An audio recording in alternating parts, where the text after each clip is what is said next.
Hello. मेरा नाम doctor Manoj Godara है और मैं हूं हड्डी एवं जोड़ रोग विशेषज्ञ जन सेवा हॉस्पिटल और doctor S S Tantia research centre में। आज हम बात करने जा रहे हैं avascular necrosis of hip joint पे। दोस्तों, एवीएन क्या होता है? एवीएन ऑफ हिप जॉइंट एक तरीके की बीमारी है जिसके अंदर हमारे जो कुल्ले का जोड़ है उसको ब्लड की सप्लाई कम हो जाने की वजह से वो खराब होने लगता है और उसका जो असर है वो सबसे पहले कुल्ले की बॉल पे आता है। चूँकि हमारा जो कूल्हे का जोड़ है वो बॉल और सॉकेट जॉइंट है, तो सबसे पहले हमारी जो कूल्हे की बॉल है वो ख़राब होने लगती है। और सबसे जो इंटरेस्टिंग चीज़ इसके अंदर है वो ये है कि शुरुआत में मरीज़ को इसका आभास नहीं होता है और बहुत बार ये डायग्नोज़ नहीं हो पाता है अर्ली स्टेजेज़ में, जिसकी वजह से मरीज़ों को आने वाले टाइम में फिर रिप्लेसमेंट पे जाना पड़ता है। तो अब हम बात करते हैं कि एवीएन के सिम्पटम्स क्या हो सकते हैं, क्या लक्षण मरीज़ में मिल सकते हैं। तो एवीएन एक ऐसी बीमारी है जिसमें मरीज़ को या तो कूल्हे में दर्द होता है और वो जो दर्द है वो हमारे आगे के जो अपनी जो जांघ का हिस्सा है वहाँ से घुटने की तरफ ट्रैवल करता है। तो इस तरीके का एक बेसिक सा सिम्पटम इसमें मिलता है और कई बार हम ये देखते हैं कि मरीज़ इसको इग्नोर कर देता है या सिंपल घर पे पेन किलर ले करके और इसको चलाता रहता है। तो जब वो हमारे पास आता है तो बहुत सारे केसेज़ में ऐसे होता है कि उसकी बॉल ऑलरेडी ख़राब हो चुकी होती है। तो जो सबसे महत्वपूर्ण चीज़ है एवियन हिप के अंदर उसके अंदर ये है कि इसको अर्ली डायग्नोसिस कैसे किया जाए। तो अगर आपको इस तरीके का कोई भी सिम्पटम है तो आपको एक तो लोकल दवाई लेने की बजाय किसी भी ऑर्थोपेडिक सर्जन से कंसल्ट करना चाहिए। उसमें फिर हम ये देखते हैं कि जब मरीज़ हमारे पास आता है शुरुआत की स्टेजेज़ में, तो उसके एक्स-रे में हमें ज़्यादा चेंजेस नहीं मिलते हैं, ठीक है? तो इसीलिए ये मिसडायग्नोसिस भी बहुत बार हो जाता है। कई बार ये बीमारी पकड़ में भी नहीं आ पाती है। इसको हमें सिम्पटम्स और एक्स-रे के आधार पे देखना पड़ता है।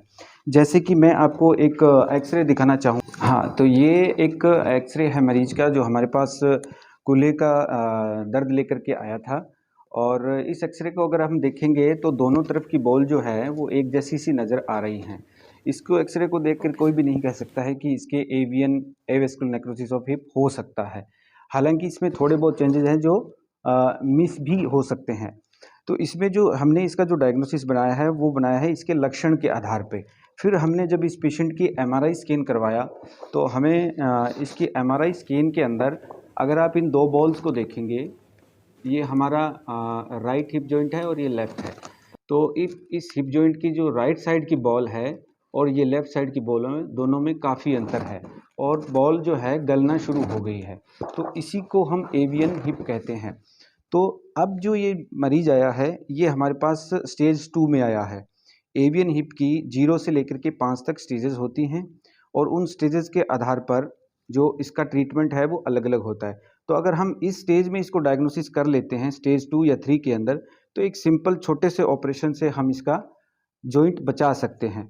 तो इस पूरी टॉक का जो मतलब है वो ये है समझाना कि अगर हम एवियन हिप को अर्ली डायग्नोसिस कर लें, तो मरीज़ का जॉइंट को बचाया जा सकता है और उसके बहुत सारे ट्रीटमेंट अब लेटेस्ट अवेलेबल हैं जिसके अंदर जो हम अभी कर रहे हैं लेटेस्ट में, जो हमने काफ़ी मरीज़ों में किया है, उसमें हम कोर डीकम्प्रेशन करते हैं और मरीज़ की स्टेम सेल को उस हिप के अंदर इंजेक्ट करते हैं।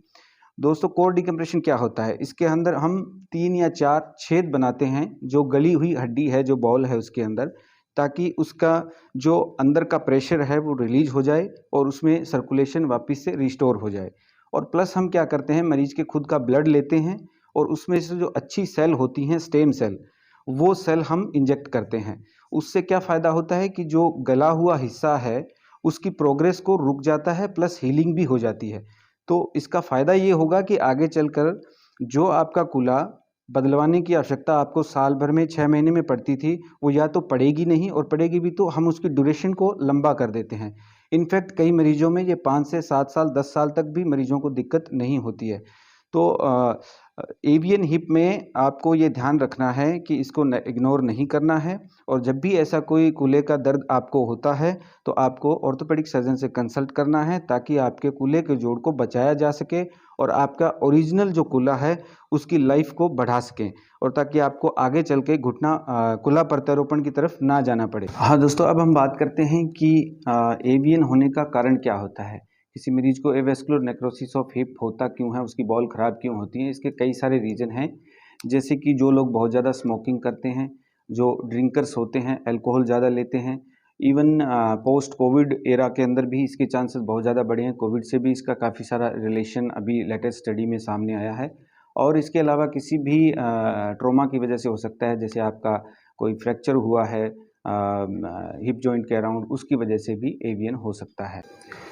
तो हमारी जो पूरी इस टॉक का जो सारांश है वो ये है कि हम किस तरीके से एक मरीज के कूल्हे को ख़राब होने से बचा सकते हैं और उसके ओरिजिनल कूल्हे को हम कितना प्रिजर्व कर सकते हैं, उसको बचाना हमारी इस टॉक का उद्देश्य था। और थैंक यू सो मच।